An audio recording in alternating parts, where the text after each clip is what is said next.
एक सोभरी नामक ऋषि थे, सोभरी,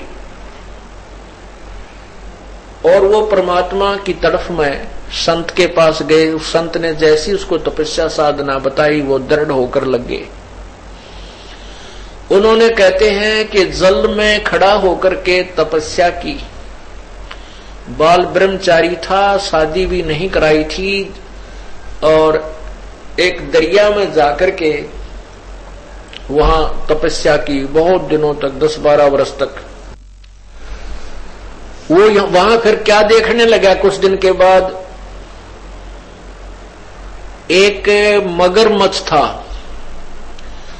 और उस मगरमच्छ की काफी संतान थी।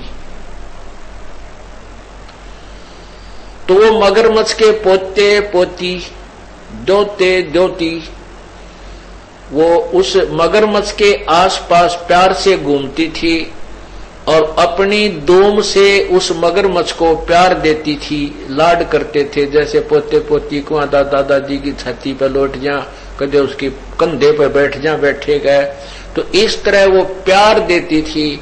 और वो मगरमच्छ उनसे बड़ा प्रसन्न रहता था, खुशी मनाता था। अब उस सोभरी ऋषि के मन में यह प्रेरणा होगी, मैं शादी करवाऊं और ब्याह करवा के मेरा पोते पोती हो, और उन पोते पोतिया में दोता दोतियों के साथ ऐसे ही लाड लडाऊं। अब वह छोड़ भक्ति और निकला जलमत बार। कहां पहुंचा? मानधाता राजा के पास गया।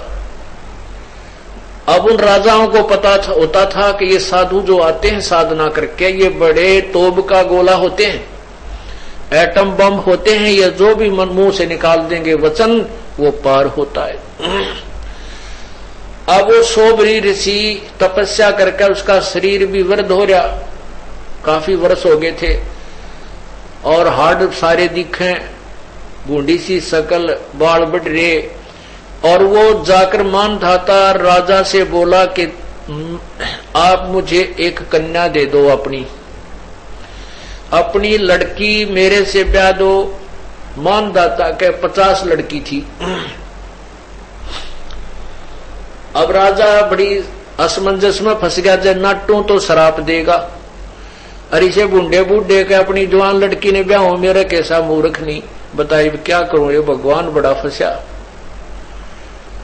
तो उसने सोच समझ के एक उत्तर दिया कि ऋषि जी, हमारा एक नियम है और ये विधान भी बताता है कि मैं अपनी तरफ से किसी लड़की को विवश नहीं कर सकता किसी के साथ शादी करने के लिए।